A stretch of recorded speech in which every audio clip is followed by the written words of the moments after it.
잘 가라, 똑똑한 씨양년아. 그 말이 끝나기가 무섭게 육중한 군화발이 망설임 없이 그녀의 복부를 강타했다. 아! 그녀의 비명은 채 완성되기도 전에 무자비한 바람소리에 갈기갈기 찢겨 허공으로 흩어졌다. 그녀의 몸은 깃털처럼 허무하게 헬리콥터 밖으로 튕겨져 나갔다. 끝을 알 수 없는 시퍼런 심해, 그 차가운 지옥을 향해 그녀는 속절없이 추락하기 시작했다. 헬리콥터 안에서는 5명의 악마들이 이 모든 광경을 지켜보며 광기 어린 폭소를 터뜨리고 있었다. 그들은 자신들의 완전 범죄를 확신하며 축배라도 들 기세랐다. 하지만 그들은 몰랐다. 자신들의 그 미친 발길질이 방금 자신들의 사형 집행소에 스스로 서명한 짓이라는 것을. 추락하는 절망의 순간, 모든 것이 끝났다고 생각된 바로 그 찰나에 그녀의 떨리는 손가락이 필사적으로 자신의 귀에 달려있는 작은 다이아몬드 귀걸이를 향해 움직였다. 그리고 마침내 엄지손가락이 귀걸이의 작은 보석 부분을 힘껏 눌렀다. 딸깍 하는 아주 작은 소리와 함께 귀걸이에서 희미한 붉은 빛이 한 번 깜빡였다. 그들은 감히 상상조차 하지 못했다. 그녀의 귀걸이에서 발신된 눈에 보이지 않는 필사적인 구조 신호가 지금 이 순간 대한민국 상공의 가장 높은 두 곳, 하늘의 절대 권력이 존재하는 바로 그곳을 향해 빛의 속도로 전송되고 있었다는 사실을. 그 신호가 도착할 곳은 바로 대한민국 공군과 우주작전사령부의 심장부, 그리고 그 신호의 소신자는 바로 그녀를 세상에서 가장 사랑하는 두 사람, 별 4개를 어깨에 단 대한민국 유일의 부부대장, 그녀의 아버지와 어머니였다는 것을. 하늘을 배신한 자들을 향한 하늘의 가장 거대하고 무자비한 분노가 지금 막 깨어나고 있었다. 그 끔찍한 추락이 있기 불과 몇 주 전 대한민국 국방의 심장부 계룡대에 위치한 공군 참모총장 공관의 아침은 눈부시게 평화로웠다. 잘 가꾸어진 정원의 잔디 위로 아침 햇살이 부서져 내리고 있었고 공기 중에는 갓 피어난 꽃들의 향기가 감돌았다. 그 평화로운 풍경 속에서 대한민국 하늘과 우주를 책임지는 2명의 거인이 이제 막 자신의 하늘을 향해 첫 날갯짓을 하려는 어린 새 같은 딸을 배웅하고 있었다. 공군대장 한성필, 대한민국 공군참모총장, 우주작전사령관 대장 김수현, 별 4개를 어깨에 단 2명의 사성장군 부부는 갓 임관하여 어깨에 하나의 다이아몬드가 빛나는 소위 계급장을 단 딸 한유진을 대견함과 걱정이 뒤섞인 눈빛으로 바라보고 있었다. 아버지인 한성필 대장이 먼저 입을 열었다. 그는 무뚝뚝한 표정 뒤에 깊은 애정을 감춘 채 딸의 빳빳한 정보곡깃을 매만져 주었다. 그의 손길은 대한민국 공군 전체를 호령하는 지휘관의 손길이 아닌 그저 딸의 첫 출근길을 대웅하는 평범한 아버지의 손길이었다. 우리 딸 자랑스럽다. 네가 어릴 적부터 전투기 조종사인 아빠를 보며 꿈을 키우더니 마침내 너 자신의 힘으로 이 자리까지 왔구나. 그의 목소리는 낮고 무거웠지만 그 안에는 딸에 대한 무한한 신뢰와 자부심이 담겨 있었다. 하지만 명심하거라. 군대는 결코 만만한 곳이 아니다. 특히 너는 분석장교로서 보이지 않는 곳에서 더 치열하게 싸워야 할 게다. 네 자신의 힘으로 실력을 증명하렴. 하지만 이것 하나만은 기억해라. 아빠의 하늘은 언제나 네 곁에 있을 거라는 걸. 그의 말은 단순한 격려가 아니었다. 그것은 대한민국 영공 전체를 손바닥 보듯 꿰뚫고 있는 공군 참모총장의 약속이었다. 그때 어머니인 김수현 대장이 조용히 유진에게 다가와 작은 벨벳 상자 하나를 내밀었다. 상자 안에는 어둠 속에서도 영롱하게 빛나는 작은 다이아몬드 귀걸이 한 쌍이 들어있었다. 어머니, 갑자기 이건... 유진이 의아한 표정으로 묻자 김수현 대장은 딸의 손을 잡고 귀걸이를 쥐어주며 나지막에 말했다. 그녀의 목소리는 평소 수많은 위성과 우주 자산을 통제할 때처럼 차분했지만 그 안에는 어머니로서의 깊은 염려가 담겨 있었다. 유진아, 이건 단순한 장신구가 아니야. 이건 엄마의 눈이다. 그녀는 딸의 귀에 귀걸이를 직접 채워주며 말을 이었다. 이 안에는 엄마의 사령부에서 개발한 최첨단 마이크로 송신기가 들어있다. 네가 위험에 처했을 때 이 보석 부분을 3초 이상 강하게 누르면 너의 위치 정보와 주변 영상, 음성 정보가 실시간으로 엄마와 아빠의 지휘 통제실로 전송될 거다. 네 힘으로 도저히 해결할 수 없는 정말 마지막의 마지막 순간이 아니라면 절대 사용해선 안 된다. 알겠니? 그것은 우주로부터 딸을 지키려는 우주작전 사령관인 어머니가 줄 수 있는 가장 강력한 부적이었다. 유진은 자신을 둘러싼 부모님의 거대한 사랑과 권력의 무게를 느꼈다. 그녀는 두 분의 걱정을 이해했지만 동시에 자신의 힘으로 인정받고 싶은 강한 열망을 느꼈다. 아버지, 어머니, 걱정해 주시는 마음 정말 감사합니다. 하지만 저도 이제 대한민국 공군 장교입니다. 두 분의 딸이 아닌 한 유진 소위의 능력으로 인정받고 싶습니다. 이 귀걸이를 사용할 일이 없도록 제 자신을 지키고 제 임무를 완수하겠습니다. 그녀의 당찬 대답에 두 명의 대장은 조용히 미소를 지었다. 그들은 자신들의 딸이 단순한 온실 속 화초가 아닌 거친 야전에서도 살아남을 수 있는 강인한 군인으로 성장했음을 확인했다. 짧은 배웅의 시간이 끝나고 유진은 두 분께 완벽한 각도로 거수 경례를 붙였다. 충성! 경례를 마친 그녀는 두 분을 차례로 힘껏 껴안았다. 군복의 빳빳한 감촉 너머로 세상에서 가장 따뜻한 부모님의 온기가 느껴졌다. 공간을 나서는 군용차에 올라타며 유진은 창밖으로 멀어지는 부모님을 향해 손을 흔들었다. 두 명의 대장은 딸을 태운 차가 시야에서 완전히 사라질 때까지 그 자리에 서서 움직이지 않았다. 그들은 몰랐다. 그 평화롭던 아침의 약속과 어머니의 눈이 담긴 그 작은 귀걸이가 불과 몇 주 뒤 하늘과 우주를 뒤흔드는 거대한 분노의 신호탄이 될 줄은, 그리고 그 신호가 그들의 사랑하는 딸을 구하기 위한 대한민국 역사상 전무후무한 군사작전의 시작을 알리게 될 줄은 꿈에도 상상하지 못했다. 한유진 소위가 처음으로 공격 헬기 여단에 발을 들였을 때 그녀를 맞이한 것은 환영의 인사가 아니었다. 그것은 마치 자신들의 영역을 침범한 이방인을 경계하는 맹수들의 차가운 시선, 그리고 공기 중에 만연한 짙은 배타성과 남성 우월주의의 역겨운 맴새였다. 이곳은 그녀가 꿈꿔왔던 조국 영공수호의 최전선이 아니었다. 그곳은 썩은 고기를 탐하는 독수리들의 왕국, 부패와 아천만이 생존의 법칙이 되는 거대한 강철의 둥지였다. 이 왕국의 왕은 여단장 윤철규 대령이었다. 수십 년간 군에 몸담으며 온갖 권모술수로 지금의 자리에 오른 그는 자신의 여단을 그 누구도 넘볼 수 없는 철옹성으로 만들어 놓았다. 그의 왕국에서 실력이나 애국심 따위는 무의미한 단어에 불과했다. 오직 자신에게 얼마나 충성하는가, 그리고 얼마나 많은 이익을 가져다 주는가만이 인간을 평가하는 유일한 척도였다. 유진은 부임 첫날 여단장실에서 그를 처음 마주했다. 윤 대령은 인자한 미소를 띤 채 그의 화려한 이력이 적힌 서류를 읽어내려갔다. 사관학교 수석 졸업, 최우수 분석장교 과정 수료. 하지만 그의 눈에는 그 어떤 감탄이나 기대감도 서려 있지 않았다. 오히려 귀찮은 벌레를 쳐다보는 듯한 희미한 경멸감이 스쳐 지나갈 뿐이었다. 한유진 소위라, 이력이 대단하군. 그는 서류를 책상 위로 던지듯 내려놓으며 말했다. 하지만 여긴 자네 같은 컴퓨터 장교가 있을 곳이 아니야. 여긴 진짜 사나이들이 강철과 화약 냄새를 맡으며 하늘과 싸우는 곳이라고. 자네가 학교에서 배운 그 잘난 이론들이 과연 실전에서 얼마나 쓸모가 있을지 의문이군. 그는 유진에게 컴퓨터 장교라는 첫 번째 낙인을 찍었다. 그것은 그녀의 전문성을 무시하고 그녀를 조종간도 잡아보지 못한 책상 물림으로 규정짓는 교묘하고 모욕적인 딱지였다. 자네의 자리는 저기 본청 구석에 마련해뒀네. 당분간은 여단의 낡은 서류들이나 정리하면서 우리 부대가 어떻게 돌아가는지 천천히 배우도록 하게. 그가 손가락으로 가리킨 곳은 창문도 없는 낡은 창고를 개조한 작은 사무실이었다. 그곳은 분석장교의 사무실이 아니라 버려진 유배지나 다름없었다. 고립은 그렇게 시작되었다. 그리고 그 왕국의 행동대장이자 부패의 중심에는 그의 아들인 윤태식 대위가 있었다. 그는 아버지의 후광을 등에 업고 여단 내에서 무소불위의 권력을 휘두르고 있었다.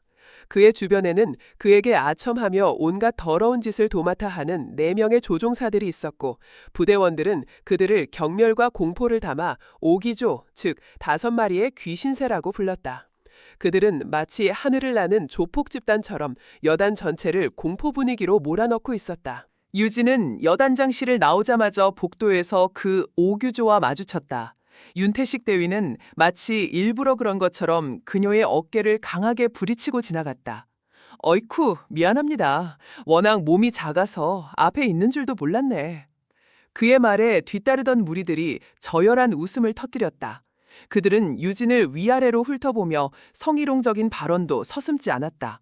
이야, 우리 부대에 이런 예쁜 장교님도 오시고, 근데 여긴 여자들이 화장하고 놀러 오는 곳이 아닐 텐데?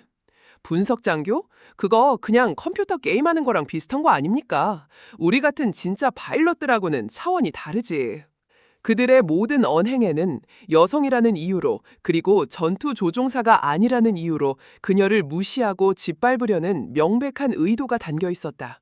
그날 이후 유진에 대한 조직적인 따돌림과 무시가 시작되었다. 그녀의 사무실에는 그 어떤 업무도 주어지지 않았다. 그녀가 맡은 일이라고는 수십 년 된 낡은 비행일지를 데이터베이스에 입력하는 단순 작업이나 아무도 읽지 않는 영문 기술 교범을 번역하는 따위의 무의미한 잡무들 뿐이었다. 그녀의 재능과 열정은 그렇게 먼지 쌓인 창고 속에서 서서히 질식해가고 있었다. 식당에서는 아무도 그녀의 테이블에 앉으려 하지 않았고 회의 시간에는 그 누구도 그녀에게 의견을 묻지 않았다. 그녀는 투명 인간이었다. 윤철규 대령이 만들어 놓은 견고한 왕국 속에서 그녀는 철저히 고립되었다. 하지만 그들은 한 가지 사실을 간과하고 있었다. 유진은 결코 평범한 신은 장교가 아니었다는 것을. 그녀는 침묵 속에서 그들의 모든 부조리와 비리를 하나하나 자신의 눈과 머릿속에 기록하고 있었다. 그녀는 절망하는 대신 분석을 시작했다. 이 썩어빠진 왕국의 가장 약한 고리가 어디인지를, 그리고 저 오만한 독수리들의 날개를 어떻게 꺾어버릴 수 있을지를. 고립된 창고 안 그녀의 컴퓨터 모니터 불빛은 밤늦도록 꺼지지 않았다. 전쟁은 이미 시작되고 있었다. 한유진의 침묵은 결코 항복을 의미하지 않았다. 그것은 폭풍 전의 고요함, 먹이를 덮치기 직전의 맹수처럼 숨을 고르는 시간이었다. 그녀는 자신에게 주어진 무의미한 잡무들 속에서 오히려 이 썩어빠진 왕국의 비밀을 파헤칠 단서를 찾아내고 있었다. 수십 년치의 비행 일지, 방대한 양의 정비 기록, 기름때 묻은 부품 신청서, 그 누구도 거들떠보지 않는 그 데이터의 산속에서 그녀는 부패의 흐름을, 비정상적인 유류 소모 패턴과 의심스러운 부품 교체 주기를 발견해가고 있었다. 그녀의 존재는 윤태식 대위와 오규조에게 점점 더 거스리는 무언가가 되어갔다. 그들은 유진의 침묵이 자신들에 대한 경멸과 저항이라는 것을 본능적으로 느끼고 있었다. 그래서 그들의 괴롭힘은 이제 단순한 무시와 고립을 넘어 비열하고 적극적인 방해 공작으로 변모했다. 그들은 독화살을 쏘아대기 시작했다. 어느 날 밤 유진은 여단 전체의 분기별 유류 사용량 분석 보고서를 작성하기 위해 며칠 밤을 세워가며 작업에 몰두했다. 만약 이 보고서가 제대로 발표된다면 윤태식 일당이 벌이고 있는 유류 빼돌리기의 정황이 수면 위로 드러날 수도 있는 중요한 작업이었다. 그녀는 수만 개의 데이터를 교차 분석하여 특정 기체와 특정 임무에서 비정상적으로 높은 연료 소모율을 보인다는 사실을 입증할 결정적인 그래프를 완성해가고 있었다. 보고서 제출을 불과 몇 시간 앞둔 새벽, 잠시 눈을 붙이기 위해 자리를 비운 사이 윤태식의 부하 중 하나가 그녀의 사무실에 몰래 침입했다. 그는 비웃음을 흘리며 미리 준비해온 강력한 자석을 그녀의 컴퓨터 서버 위에 올려놓고 사라졌다. 유진이 돌아왔을 때 그녀를 맞이한 것은 검은 화면과 함께 모든 데이터가 파괴되었다는 절망적인 에러 메시지뿐이었다. 며칠 밤을 새운 그녀의 노력이 단 한순간에 물거품이 되어버린 것이다. 다음 날 아침, 전체 여단 지휘관 회의. 윤철규 대령은 마치 기다렸다는 듯이 유진을 지목했다. 한소희, 분기 유류 분석 보고서는 어떻게 되었나? 유진은 자리에서 일어나 밤새 복구하려 애썼지만 결국 실패했다는 사실을 보고할 수밖에 없었다. 죄송합니다. 서버에 알 수 없는 오류가 발생하여 데이터를 모두 유실했습니다. 그 순간 회의실 곳곳에서 비웃음이 터져나왔다. 윤태식 대위는 과장된 몸짓으로 탄식하며 말했다. 이런 역시 컴퓨터 장교는 어쩔 수가 없군. 중요한 데이터를 백업도 해놓지 않는 실수를 하다니. 우리처럼 매일 목숨을 걸고 비행하는 사람들은 상상도 할 수 없는 아마추어 같은 실수야. 이런 중요한 임무를 한소희에게 맡긴 것부터가 문제였습니다, 여단장님. 그것은 완벽하게 짜인 각본이었다.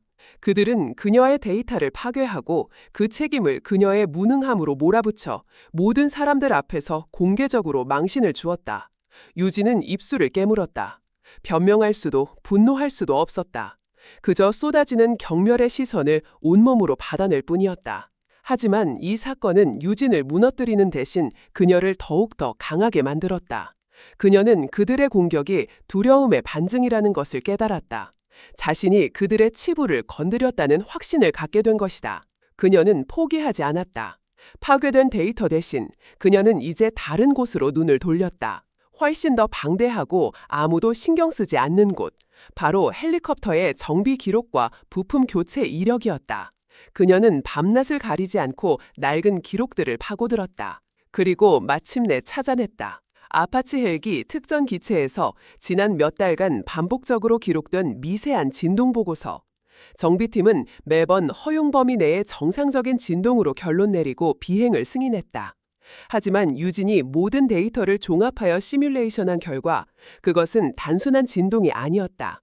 특정 고도와 특정 기동 속도에서 만났을 때 테일 로터 부분에서 치명적인 공진 현상을 일으켜 최악의 경우 공중에서 기체가 분해될 수도 있는 시한폭탄과 같은 결함이었다. 그리고 그녀의 심장을 철렁하게 만든 것은 바로 그 문제의 헬리콥터가 바로 오늘 밤 악천후 속에서 야간 비행 훈련이 예정되어 있다는 사실이었다.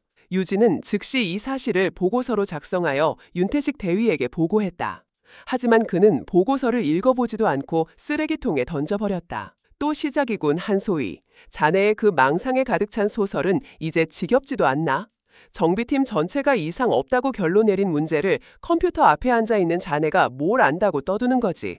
당장 네 자리로 돌아가. 시간이 없었다. 이대로라면 오늘 밤 누군가는 죽을 수도 있었다. 정상적인 보고 체계는 완전히 마비된 상태. 유진은 일생일대의 결단을 내려야만 했다. 그녀는 자신의 사무실로 돌아와 윤태식과 윤철규 대령을 건너뛰고 관제탑으로 직접 전화를 걸었다. 여기는 데이터 분석실 한유진 소위. 지금 즉시 오늘 밤 21시 이륙 예정인 아파치 헬기 코브라 7의 비행을 중지시켜 주십시오. 긴급 안전점검 요청입니다. 기체 꼬리 날개 부분에 심각한 결함이 의심됩니다. 그녀의 돌발 행동에 관제탑은 발칵 뒤집혔다. 하지만 심각한 결함이라는 말에 관제탑은 매뉴얼에 따라 일단 비행을 보류시키고 이 사실을 여단장에게 보고했다. 윤철규 대령은 경로했다. 감히 일개 소위가 자신의 아들과 자신을 건너뛰고 비행 중지를 요청했다는 사실에 이성을 잃었다. 그는 당장 유진을 잡아들여 군법회의에 회부하라고 소리쳤다. 하지만 바로 그때 긴급점검에 투입된 정비팀으로부터 다급한 보고가 올라왔다. 여단장님, 찾았습니다. 테일로터 구동축에서 머리카락 굵기의 균열을 발견했습니다. 만약 이대로 이륙했다면 생각만 해도 끔찍합니다. 순간 지휘통제실 전체에 섬뜩한 침묵이 흘렀다. 한유진이 옳았다. 그녀는 컴퓨터 앞에 앉아 수많은 조종사와 정비사들이 놓친 치명적인 위험을 발견해냈고 모두의 목숨을 구한 것이다.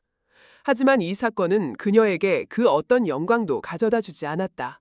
오히려 윤철규 대령과 오규조에게 그녀는 이제 단순히 눈에 거슬리는 존재가 아니었다. 그녀는 자신들의 왕국을 뿌리부터 뒤흔들 수 있는, 반드시 제거해야만 하는 용서할 수 없는 가시가 되었다. 그들의 눈빛이 변했다. 이제 그 안에는 경멸이 아닌 차가운 사리가 번뜩이고 있었다. 그녀를 하늘에서 영원히 지워버릴 끔찍한 계획이 조용히 싹트기 시작했다. 시간은 다시 현재로 돌아온다. 한우진 소위가 차가운 바다를 향해 추락하기 바로 몇 시간 전에 그 숨막히는 순간으로. 지난 몇 주간의 멸시와 방해 공작에도 불구하고 그녀는 결코 멈추지 않았다.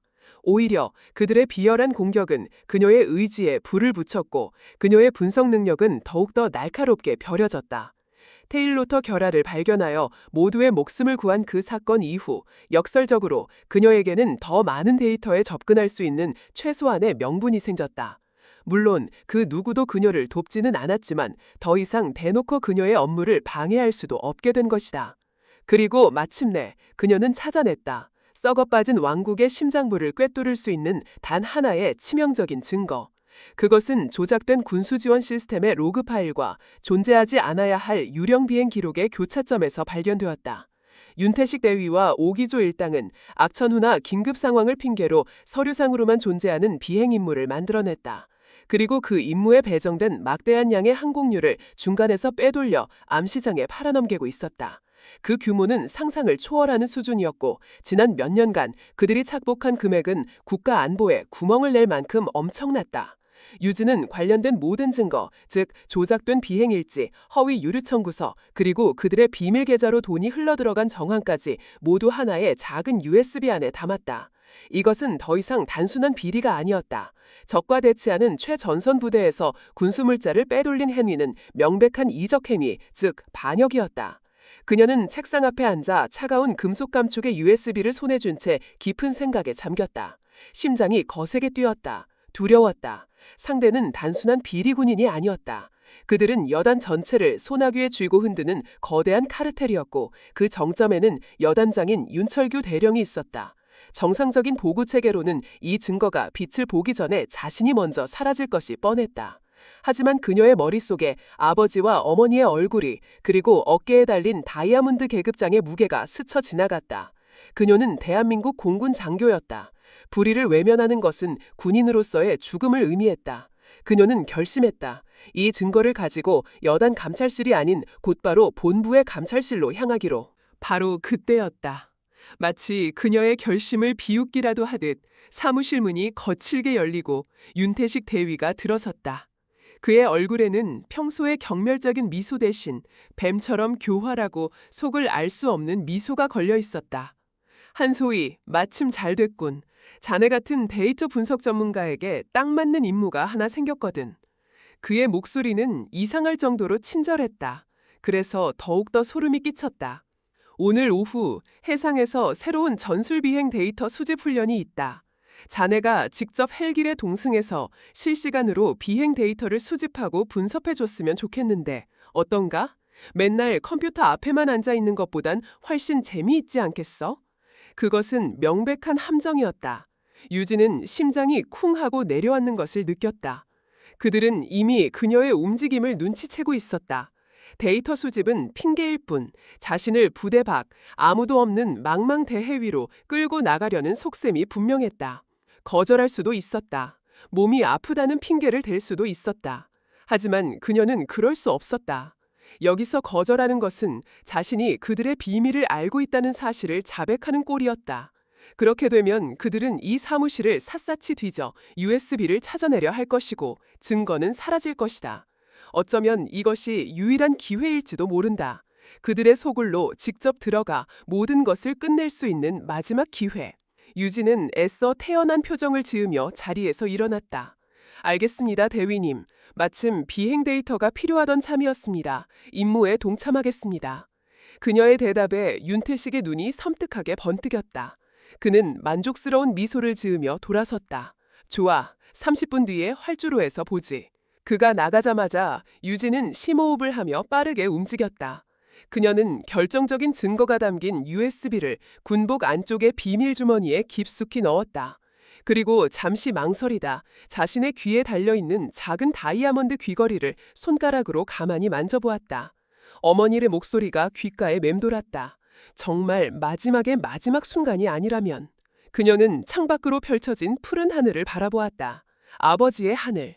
그리고 그 하늘 아래 자신을 집어삼키기 위해 입을 벌리고 있는 거대한 강철의 맹금류가 보였다. 그녀는 결심을 굳혔다. 도망치지 않겠다. 정면으로 맞서 싸우겠다. 30분 뒤 그녀는 활주로에 섰다. 오귀조의 멤버 5명이 모두 그녀를 기다리고 있었다. 그들의 얼굴에는 더 이상 숨길 생각도 없다는 듯 노골적인 적의와 살이가 가득했다. 거대한 헬리콥터의 프로펠러가 굉음을 내며 돌기 시작했다.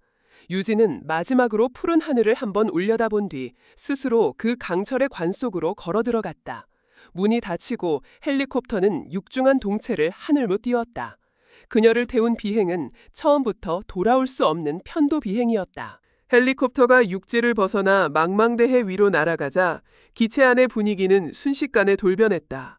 마지막 남은 위선적인 예의마저 벗어던진 5마리의 맹수들은 이제 덫에 걸린 사냥감을 앞에 두고 본색을 드러내기 시작했다. 친절함을 가장했던 윤태식 대위의 얼굴에서 미소가 사라지고 그 자리에는 차갑고 잔인한 경멸만이 남았다. 그는 조종석에서 일어나 유진이 앉아있는 좌석으로 성큼성큼 다가왔다. 그의 뒤를 이어 나머지 5기조 멤버들도 음흉한 미소를 지으며 그녀의 주변을 포위하듯 애웠었다. 굉음이 울리는 헬리콥터 내부는 이제 완벽한 밀실이자 그들만의 심판 장소가 되었다. 자, 한소희. 윤태식은 유진의 바로 앞에 쪼그려 앉아 그녀의 눈을 똑바로 쳐다보며 말했다. 그의 목소리는 프로펠러 소음 속에서도 섬뜩할 정도로 또렷하게 들렸다. 이제 그만 연극은 끝내고 본론으로 들어가지. 네가 뭘 가지고 있는지 우린 이미 다 알고 있어. 얌전히 내놓는 게 좋을 거야. 그럼 최소한 고통 없이 보내줄 테니. 유진은 그의 협박에 흔들리지 않았다. 그녀는 침착함을 유지하며 되물었다. 무슨 말씀이신지 모르겠습니다, 대위님. 저는 비행 데이터 수집 임무를 수행하러 왔을 뿐입니다. 그녀의 태연한 대처에 윤태식의 인상이 험악하게 구겨졌다. 그는 쯧하고 혀를 차더니 옆에 있던 부하에게 눈짓했다. 부하는 기다렸다는 듯이 유진의 양팔을 뒤에서 거칠게 붙잡아 결박했다. 아직도 정신을 못 차렸군. 좋아, 그렇게 나온다 이거지. 윤태식은 자리에서 일어나 유진의 군복을 무자비하게 뒤지기 시작했다. 그의 거친 손길이 그녀의 몸을 훑었고 마침내 그의 손가락이 안주머니 깊숙한 곳에 숨겨져 있던 작은 USB를 찾아냈다. 그는 만족스러운 미소를 지으며 USB를 꺼내 들고 마치 전리품처럼 동료들에게 흔들어 보였다. 찾았다, 이 멍청한 년. 그는 USB를 손안에 쥐고 경멸이 가득 담긴 눈으로 유진을 내려다보았다. 너 같은 책상 물림 계집애가 감히 하늘에 대해 뭘 안다고 우리를 건드려. 니까짓게 컴퓨터 자판이나 두들기면서 알아낸 그깟 데이터 쪼가리로 이 하늘의 주인인 우리를 심판할 수 있을 거라고 생각했나? 그의 목소리는 분노와 오만함으로 가득 차 있었다. 그는 유진의 턱을 거칠게 움켜쥐고 자신의 눈을 마주보게 만들었다. 잘 들어, 이 하늘은 우리 거야. 수천 시간 동안 목숨을 걸고 조종관을 잡으며 피와 땀으로 지켜온 우리들의 영역이라고.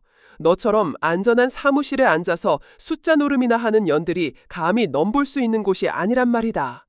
그의 광기 어린 외침에 다른 멤버들도 저마다 한마디씩 거들며 그녀를 조롱하기 시작했다.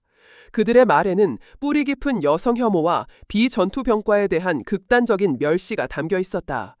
여자는 그냥 조용히 사무실에서 커피나 타는 게 어울려. 어디 감히 남자들의 세계인 조종석을 넘봐. 분석 장교? 웃기지 마. 그냥 전쟁 게임이나 하는 오타쿠 새끼들이잖아. 실전에서는 아무짝에도 쓸모없는 것들이. 네가 그 잘난 머리로 테일로터 결함 하나 찾아냈다고 뭐라도 된 것 같지? 착각하지 마. 그건 그냥 소 뒷걸음치다 쥐잡은 격일 뿐이야. 넌 영원히 우리 발밑에도 못 미쳐. 온갖 모욕적인 언사들이 비수처럼 쏟아졌다. 그들은 그녀의 전문성, 그녀의 성별, 그녀의 존재 자체를 부정하고 짓밟았다. 그들은 자신들의 부패와 무능함이 그녀의 뛰어난 능력 때문에 드러났다는 사실을 인정하고 싶지 않았기에 오히려 그녀를 폄하하고 모욕함으로써 자신들의 열등감을 감추려 했다. 하지만 유진은 그들의 조롱 속에서도 결코 무너지지 않았다. 그녀의 눈은 두려움이 아닌 차가운 분노와 경멸로 불타고 있었다. 그녀는 자신을 결박한 팔을 뿌리치려 애쓰며 그들을 향해 소리쳤다. 닥쳐! 그녀의 목소리는 작았지만 그 안에 담긴 힘은 5명의 남자들을 순간 침묵하게 만들었다. 너희 같은 것들은 군인이 아니야. 군복을 입은 도둑놈들이고 하늘을 더럽히는 기생충일 뿐이야. 너희들이 말하는 그 피와 땀은 동료를 속이고 나라의 재산을 훔치기 위해 흘린 더러운 기름때에 불과해. 그녀의 서슬퍼런 반격에 윤태식의 얼굴이 분노로 붉게 달아올랐다. 그는 이성을 잃고 손을 들어 유진의 뺨을 세차게 후려쳤다. 짝! 하는 파열음과 함께 유진의 고개가 돌아가고 입가에서 피가 흘러내렸다. 하지만 그녀는 고개를 돌려 더욱더 형용한 눈빛으로 윤태식을 노려보았다. 때려라. 죽여도 좋다. 하지만 진실은 사라지지 않아. 너희들의 죄는 언젠가 반드시 저 하늘의 심판을 받게 될 거다. 그녀의 마지막 말은 그들의 광기에 불을 붙인 마지막 도화선이 되었다. 윤태식의 눈에 이성이 사라지고 맹수의 잔인한 살해만이 남았다. 그는 옆에 있던 부하에게 턱짓하며 명령했다. 헬기 문 열어. 이 쌍년한테 진짜 하늘의 심판이 뭔지 똑똑히 보여줘야겠어. 거대한 헬리콥터의 문이 지옥의 아가리처럼 천천히 열리기 시작했다. 문틈으로 모든 것을 집어삼킬 듯한 푸른 바다와 무자비한 바람이 밀려들어왔다. 심판의 시간이 다가오고 있었다. 위 하는 기계음과 함께 헬리콥터의 측면 도어가 완전히 열렸다. 순간 외부의 격렬한 바람이 칼날처럼 기체 안으로 몰아쳤다. 수천 피트 아래 끝없이 펼쳐진 시퍼런 바다가 마치 거대한 괴물처럼 아가리를 벌리고 있었다. 그곳은 인간의 존재를 허락하지 않는 절대적인 고독과 죽음의 공간이었다. 윤태식 대위의 부하 2명이 유진의 양팔을 붙잡아 질질 끌다시피 그녀를 활짝 열린 문가로 데려갔다. 그녀의 군홧발 끝이 허공에 아슬아슬하게 걸렸다. 아래를 내려다보자 현기증이 날 만큼 아찔한 높이와 함께 거친 파도가 하얀 포마를 일으키는 것이 보였다. 하지만 한유진의 눈에는 단 한 점의 두려움도 서려 있지 않았다.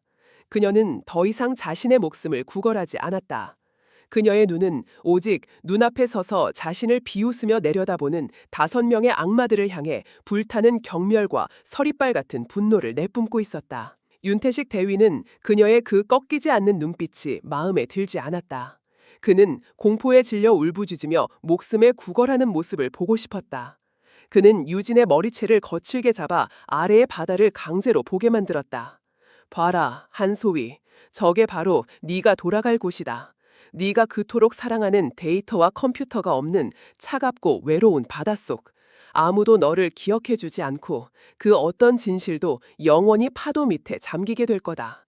이제 좀 무서운가? 그의 잔인한 조롱에도 유진은 대답 대신 피가 섞인 침을 바닥에 탁 뱉었다. 그리고는 천천히 고개를 들어 윤태식의 눈을 똑바로 쳐다보며 마지막 말을 내뱉었다. 그녀의 목소리는 바람소리에 묻히지 않을 만큼 또렷하고 힘이 있었다. 너희들은 이 하늘을 가질 자격이 없어. 그 한마디는 모든 것을 끝내는 방아쇠였다. 자격이 없다는 그 말은 윤태식의 가장 깊은 곳에 숨겨져 있던 열등감과 자격지심을 정확하게 꿰뚫는 비수였다.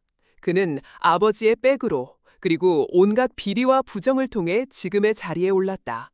그는 단 한 번도 자신의 실력으로 하늘을 날아본 적이 없었다. 그는 언제나 자신보다 뛰어난 능력을 가진 유진과 같은 존재들에게 마음 깊은 곳에서 두려움과 질투를 느끼고 있었다. 그리고 유진의 마지막 말은 그가 그토록 감추고 싶었던 추악한 진실을 정면으로 후벼 판 것이다. 이 쌍년이! 이성을 완전히 상실한 윤태식의 얼굴이 흉측하게 일그러졌다. 그의 눈에 실핏줄이 터지고 입에서는 거품이 끓었다. 그는 더 이상 유진을 살려둘 수 없다고 판단했다. 그녀의 존재 자체가 자신의 모든 것을 부정하는 증거였기 때문이다. 그는 옆에 있던 부하들에게 소리쳤다. 이년의 입을 막아! 그리고 똑똑히 보여줘! 누가 이 하늘의 진짜 주인인지! 부하들은 기다렸다는 듯이 유진의 몸을 제압했다. 그들은 그녀를 문가에 위태롭게 세워놓고 마지막 발악조차 할 수 없도록 그녀의 손과 발을 묶기 시작했다. 유진은 필사적으로 저항했지만 건장한 남성 여러 명의 힘을 당해낼 수는 없었다. 그녀의 몸은 속수무책으로 결박당했다. 모든 준비가 끝나자 윤태식은 천천히 그녀에게 다가갔다. 그는 승리자의 여유로운 미소를 지으며 자신의 군홧발을 들어 유진의 복부 앞에 겨누었다. 네가 마지막으로 보게 될 하늘이다. 마음껏 감상하라고. 그는 증거가 담긴 USB를 그녀의 눈앞에서 흔들어 보인 뒤 그것을 자신의 주머니에 깊숙이 넣었다. 그리고 네가 목숨 걸고 지키려 했던 이 쓰레기는 내가 아주 유용하게 사용해주지. 그는 마지막 조롱을 끝마쳤다. 그리고 더 이상 망설이지 않았다. 잘 가라, 똑똑한 쌍년아. 그 말과 함께 그의 군홧발이 무자비하게 유진의 복부를 후려쳤다. 극심한 고통과 함께 유진의 몸은 맥없이 허공으로 튕겨져 나갔다.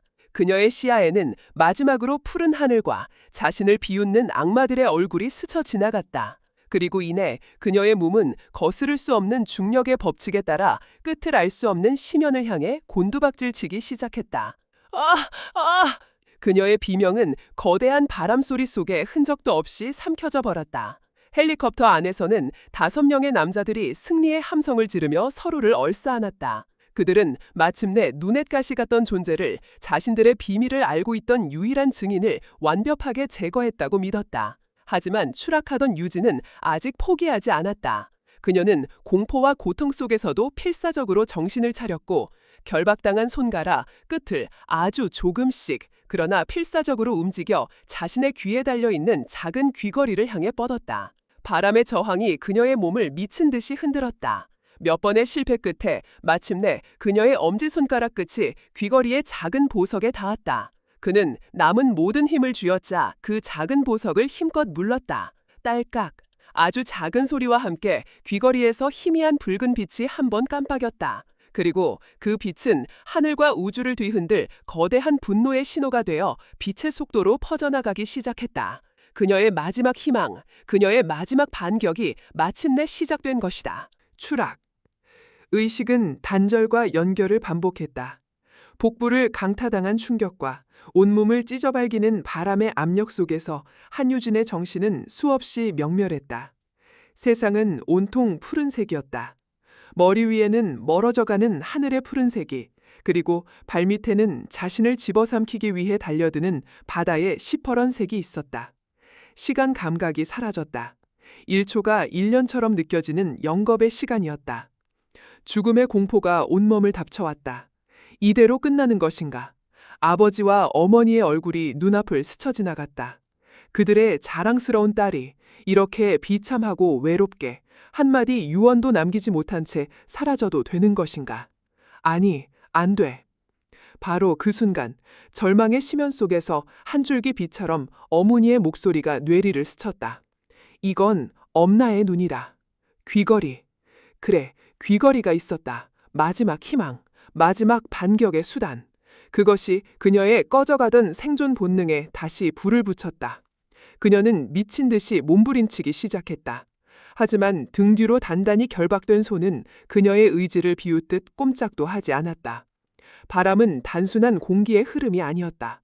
그것은 그녀의 몸을 제멋대로 회전시키고 뒤집는 거대한 폭력이었다. 그녀는 포기하지 않았다. 온몸의 근육을 쥐어짜 어떻게든 결박된 손을 자신의 머리 쪽으로, 귀가 있는 곳으로 가져가려 했었다. 어깨 관절이 탈구되는 듯한 끔찍한 고통이 밀려왔다. 하지만 그녀는 비명조차 지를 수 없었다. 입을 여는 순간 폐속의 모든 공기를 바람에게 빼앗길 터였다. 점점 가까워지는 바다. 하얀 포말이 점이 아닌 선명한 무늬로 보이기 시작했다. 시간이 없었다. 그녀는 온 힘을 다해 몸을 새우처럼 구부렸다. 그 반동으로 결박된 손이 아주 잠시 그녀의 머리 뒤쪽에 닿았다. 됐다. 그녀는 필사적으로 손가락을 움직였다. 하지만 바람과 추락의 충격으로 손가락은 이미 감각이 마비된 상태였다. 축 늘어진 손가락 끝이 머리카락만 스칠 뿐 정확한 위치를 찾을 수가 없었다. 첫 번째 시도는 그렇게 허무하게 실패했다. 몸이 다시 균형을 잃고 팽이처럼 회전하기 시작했다. 세상이 미친 듯이 돌았다. 구역질이 치밀어 올랐다. 이대로 정신을 잃으면 모든 것이 끝장이었다. 그녀는 자신의 혀를 깨물었다. 입안에 비릿한 피맛이 퍼지면서 고통이 아찔한 정신을 간신히 붙잡아 주었다. 다시 한 번. 그녀는 이번에는 바람의 흐름을 역이용하기로 했다. 추락하는 몸의 각도를 필사적으로 조절하여 바람이 자신의 등 뒤에서 불어와 결박된 팔을 위쪽으로 밀어 올리도록 유도했다. 그것은 고개에 가까운 몸부림이었다. 마침내 바람의 도움으로 그녀의 손이 다시 한번 머리 뒤쪽에 닿았다. 그녀는 이번 기회를 놓치지 않기 위해 마비된 손가락에 남은 모든 신경을 집중했다. 차가운 귓불의 감촉, 그리고 마침내 손톱 끝에 작고 단단한 보석의 감촉이 느껴졌다. 찾았다. 그녀는 환희에 찬 비명을 속으로 삼키며 남은 모든 힘을 엄지손가락 끝에 모았다. 제발, 제발. 그녀는 온 체중을 실어 그 작은 보석을 힘껏 눌렀다. 그리고 딸깍. 바람 소리와 심장 소리에 묻혀 누구에게도 들리지 않았을 그 작은 기계음. 하지만 그녀에게는 세상의 종말을 알리는 천둥 소리보다도 더 크고 선명하게 들렸다. 그녀의 눈꼬리 시야에 귀걸이에서 터져나온 마치 꺼져가는 생명의 마지막 불꽃처럼 희미한 붉은 빛이 한 번 깜빡이는 것이 보였다. 됐다. 신호는 보내섰다. 그것을 확인한 순간 그녀의 몸에서 모든 힘이 빠져나갔다. 필사적으로 버티고 있던 정신의 끈이 툭 하고 끊어졌다. 그녀는 더 이상 저항하지 않았다. 이제 남은 것은 운명의 몸을 맡기는 것뿐이었다. 해냈다. 어머니, 아버지. 그것이 그녀의 마지막 생각이었다. 그리고 다음 순간 그녀의 몸은 거대한 콘크리트 벽에 전속력으로 부딪히는 것과 같은 끔찍한 충격과 함께 차갑고 어두운 바닷속으로 빨려 들어갔다. 모든 것이 암흑으로 변했다. 하지만 그녀가 보낸 마지막 신호, 부러진 날개라는 코드명을 가진 그 붉은 빛의 절규는 이미 하늘과 우주를 향해 복수의 서막을 알리며 빛의 속도로 퍼져나가고 있었다. 대한민국 영공의 모든 움직임을 24시간 감시하는 심장부, 공군 지휘통제실, 마스터 컨트롤룸. 거대한 전면 스크린에는 수많은 항적과 데이터들이 쉴 새 없이 흘러가고 있었다.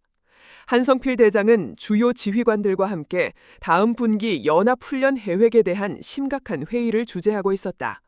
팽팽한 긴장감이 흐르던 회의실의 공기는 갑자기 터져나온 날카로운 경고음에 의해 산산조각 났다. 삐입, 삐입. 회의실 구석에 있던 그 누구도 평소에는 신경 쓰지 않던 작은 보조 모니터가 섬광처럼 붉은 빛을 뿜어내며 격렬하게 깜빡이기 시작했다. 그 모니터는 오직 단 하나의 신호만을 위해 존재하는 공군 참모총장 직속의 최상위 비상 채널이었다. 모든 지휘관들의 시선이 그곳으로 쏠렸다. 통제 장교가 당황한 목소리로 외쳤다. 총장님, 식별 불가 긴급 조난 신호입니다. 코드명, 부러진 날개. 처음 보는 코드입니다. 회의를 주재하던 한성필 대장의 얼굴이 순간 돌처럼 굳어졌다. 그의 온몸의 피가 차갑게 식는 듯했다. 부러진 날개. 그것은 세상에 오직 그와 그의 아내 그리고 그의 딸만이 알고 있는 유사시 딸 한유진이 보내기로 약속된 암호였다. 그것은 단순한 조난 신호가 아니었다. 그것은 딸이 지금 누군가에게 살해당하고 있다는 비명이었다. 그의 머릿속에서 이성이 툭 하고 끊어졌다. 평소에 냉철하고 침착하던 지휘관의 모습은 온데간데 없었다. 그의 눈빛은 순식간에 자식을 잃을 위기에 처한 분노한 맹수의 그것으로 변했다. 당장 회의 중단! 그의 목소리는 분노로 떨려 천둥처럼 지휘통제실 전체를 울렸다. 같은 시각 공군 지휘통제실로부터 수십 킬로미터 떨어진 또 다른 지하벙커. 대한민국의 모든 군사위성과 우주자산을 통제하는 우주작전사령부. 김수현 대장은 거대한 스크린을 통해 새로운 정찰 위성의 궤도 진입 상황을 보고받고 있었다. 바로 그때 그녀의 손목에 차고 있던 스마트워치에서 강력한 진동이 울렸다. 그리고 동시에 그녀 앞에 있던 개인 전술 모니터 화면 전체가 붉게 변하며 단 하나의 창의 팝업으로 떠올랐다. 그 창 안에는 격렬하게 흔들리는 화면과 함께 귀를 찢는 바람소리 그리고 남자들의 거친 목소리가 뒤섞여 흘러나오고 있었다. 그것은 딸의 귀걸이, 엄마의 눈이 실시간으로 전송하고 있는 영상과 음성이었다. 김수현 대장의 얼굴이 새하얗게 질렸다. 그녀는 떨리는 눈으로 화면 속에서 벌어지는 끔찍한 광경을 지켜보았다. 딸을 조롱하고 폭행하는 남자들의 목소리, 그리고 마침내 잘 가라 똑똑한 쌍년아 라는 마지막 말과 함께 화면이 미친 듯이 회전하며 하늘과 바다가 뒤섞이는 마지막 장면까지. 영상은 딸이 바다에 추락하는 순간의 충격과 함께 암흑으로 변했지만 음성 채널은 아직 살아있었다. 수신된 마지막 좌표가 지도 위에 붉은 점으로 깜빡이고 있었다. 그녀의 심장이 멎는 듯했다. 하지만 그녀는 쓰러지지 않았다. 슬픔과 공포는 순식간에 모든 것을 얼려버릴 듯한 차가운 분노로 변했다.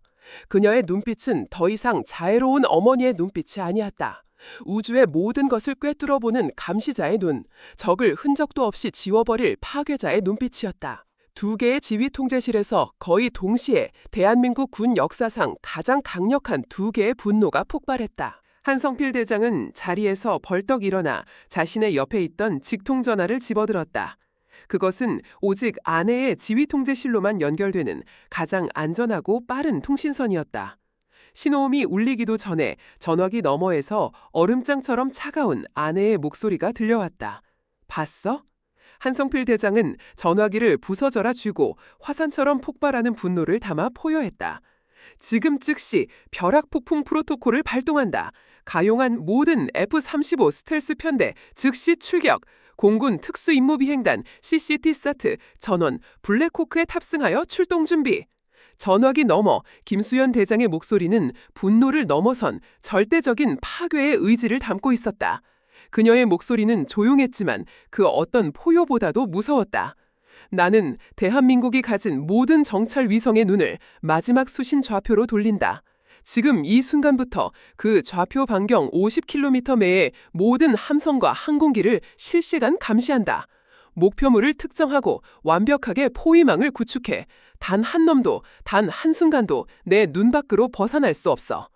하늘의 왕과 우주의 여왕이 자신들의 사랑하는 딸을 해친 자들을 향해 동시에 전쟁을 선포했다. 대한민국 군 상설 이래 단 한 번도 사용된 적 없었던 오직 가상의 최악의 전쟁 시나리오에만 존재했던 두 개의 프로토콜이 한유진 소위 단 한 명을 위해 동시에 활성화된 것이다. 하늘과 우주의 모든 것이 이제 단 하나의 목표를 향해 움직이기 시작했다. 복수의 시간이었다. 거대한 벼락폭풍이 지금 막 그 모습을 드러내고 있었다. 한유진 소위가 차가운 바닷속으로 사라진 지 채 15분도 지나지 않았을 때였다. 자신들의 완전 범죄를 축하하며 기지로 복귀하던 윤태식 대위와 오기조 일당은 자신들의 헬리콥터 레이더에 무언가 이상한 점이 나타나고 있음을 발견했다. 처음에는 단지 작은 점에 불과했던 수십 개의 미확인 항적들이 믿을 수 없는 속도로 자신들을 향해 접근하고 있었다. 뭐야? 저게 다 뭐야? 훈련이라도 있는 날인가? 부조종사가 당황한 목소리로 외쳤다. 윤태식 대위는 코웃음을 텄다. 쫄기는 그냥 지나가는 편대겠지. 이 하늘 아래서 감히 우리한테. 하지만 그의 말이 채 끝나기도 전에 그의 눈앞에 비현실적인 광경이 펼쳐졌다. 잿빛 구름을 뚫고 번개처럼 나타난 날카롭고 위압적인 실루엣. 현존하는 최강의 스텔스 전투기 F-35 라이트닝 2편대가 마치 유령처럼 소리 없이 나타나 자신들의 헬리콥터를 완벽하게 포위한 것이다. 전투기들은 그 어떤 경고나 무선 교신도 없이 그저 죽음의 천사처럼 그들의 주변을 맴돌며 날카로운 기술을 겨누고 있었다. 세상에. 조종관을 잡고 있던 조종사의 입에서 경악에 찬 신음이 터져나왔다. 이것은 훈련이 아니었다. 명백한 실전 상황이었다. 하지만 왜? 대체 누가? 그들의 의문은 곧 풀렸다. 헬리콥터 통신 채널에서 기계처럼 차갑고 무자비한 목소리가 흘러나왔다. 그것은 공군 중앙방공통제소에서 직접 송출하는 그 어떤 저항도 허락하지 않는 절대적인 명령이었다. 귀기는 현재 대한민국 공군에 의해 포위되었다. 즉시 모든 통제권을 포기하고 자동 항법 시스템에 따라 지정된 좌표로 이동하라. 반복한다. 모든 저항은 격추로 간주한다. 윤태식의 머릿속이 하얘졌다. 공군 전체가 마치 자신들 한 대를 잡기 위해 총동원된 것 같았다. 그는 미친 듯이 소리쳤다. 아버지께 연락해, 당장! 하지만 그들이 기지로 무전을 보내기도 전에 상황은 더욱더 절망적으로 변해갔다. F-35 편대 너머, 수평선 너머에서 또 다른 거대한 무리가 나타난 것이다. 그것은 하늘의 전차라 불리는 아파치 공격 헬기 대대였다. 수십 대의 아파치 헬기들이 벌떼처럼 몰려와 F-35가 만든 포위망 바깥에 또 하나의 완벽한 포위망을 구축했다. 하늘은 완벽하게 봉쇄되었다. 그들은 이제 도간에 든 쥐였다. 그 시각 그들이 속한 공격 헬기 여단의 기지는 이미 하늘로부터 내려온 그림자에 의해 점령당하고 있었다. 어디선가 나타난 수대의 블랙호크 헬리콥터가 굉음을 내며 기지 상공을 장악했다. 헬리콥터에서 굵은 로프가 내려오고 온몸을 검은색 특수장비로 무장한 공군 최정예 특수부대원들이 번개처럼 지상으로 강하했다. 그들은 여단 본부와 관제탑, 활주로 등 모든 주요 시설을 단 몇 분 만에 완벽하게 접수했다. 영문도 모른 채 저항하던 일부 병력은 특수부대원들의 압도적인 전투력 앞에 무력하게 제압당했다. 여단장인 윤철규 대령은 자신은 사무실에서 이 모든 상황을 보고받고 경악을 금치 못했다. 대체 무슨 일이냐? 누가 감히 내 여단에 군대를 동원했단 말인가? 당장 공군 본부에 연락! 그의 말이 끝나기도 전에 사무실 문이 거칠게 열리고 중무장한 특수부대원들이 들이닥쳤다. 그들은 윤 대령에게 총구를 겨누며 차갑게 말했다. 육군 참모총장의 명령이다. 윤철규 대령, 당신을 직무집행 정지 및 긴급 체포한다. 하늘과 땅 모든 것이 단 15분 만에 완벽하게